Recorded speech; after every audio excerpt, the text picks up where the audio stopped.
Hey YouTubers, it's me Virginia, and I just wanted to share with you what I'm up to.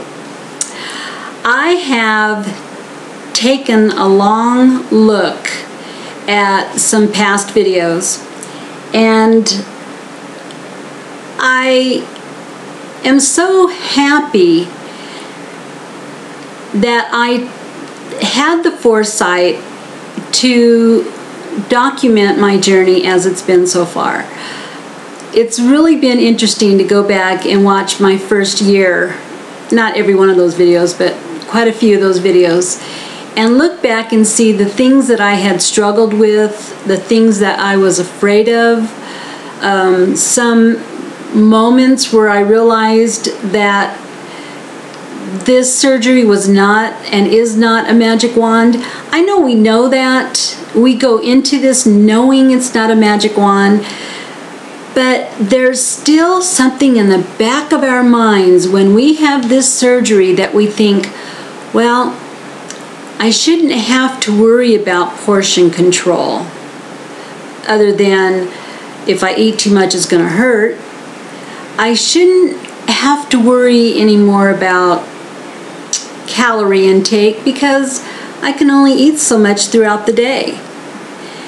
You'll know within your first 6 months that you can't eat a whole lot. And you really don't have to be extremely strict on what you can and cannot eat, only because your body immediately tells you what you can and cannot eat.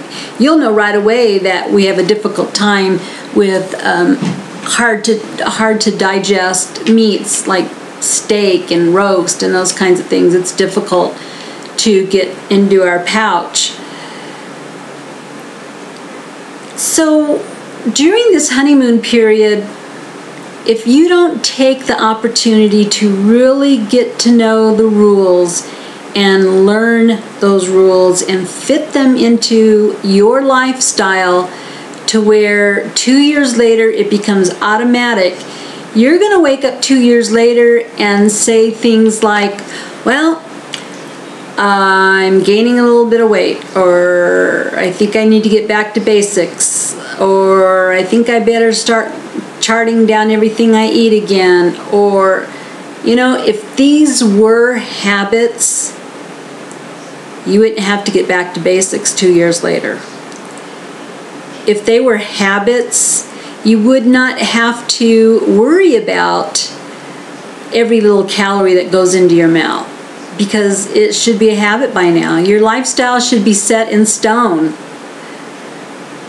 You should already be exercising X amount of times a week. You should be, you know, used to how many calories you can eat. You should know the amount of carbohydrates you can consume before it starts affecting your weight.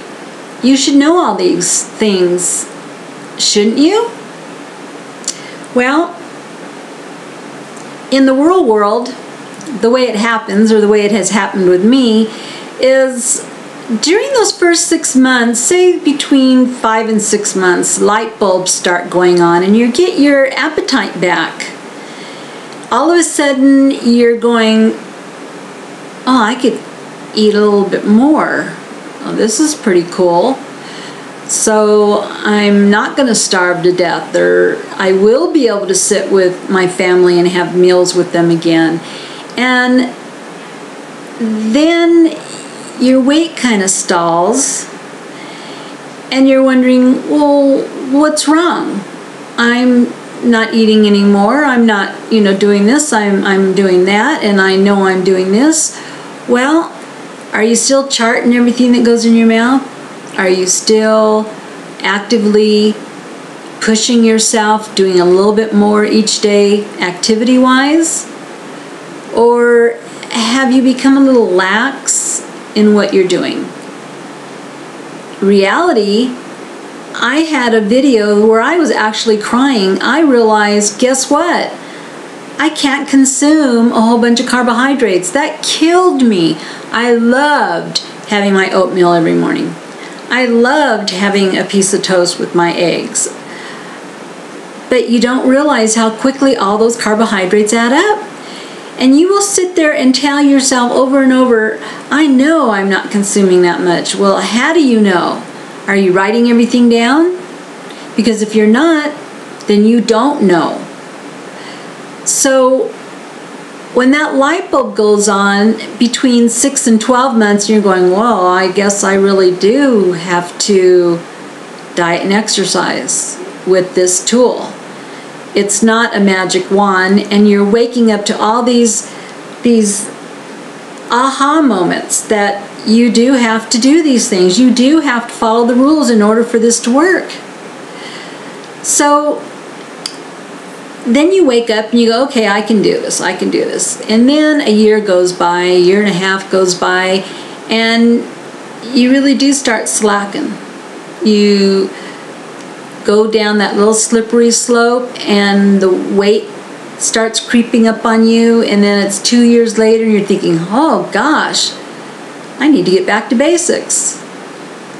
Well, if you never forgot all those basics or didn't instill them into your everyday life back when you had the chance to learn these things while you were a baby and learning how to walk and crawl and talk and all those kinds of things, if you didn't use the tools and that time that we were given, then yeah, you're going to wake up 2 years later and realize you got to go back to basics, which is exactly what I've done.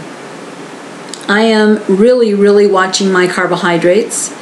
I am watching my calories. I'm writing every single thing down. I'm recording every little activity I have with the body bug, and I'm back to basics. You have to stop and realize 2 years later, am I taking all my vitamins the way I should? Am I chewing thoroughly before I swallow? Am I drinking with my meals? You know, how many calories am I really eating all day? We may not be able to eat a whole lot in one sitting, but we can graze all day. So I firmly believe in the 3 main meals and 2 good snacks. And I know by eating a low carbohydrate diet, getting myself back in the swing of things as far as activity is concerned, I know I can lose this last 20 pounds. One of the things that really got me motivated to losing this last 20 pounds is my husband.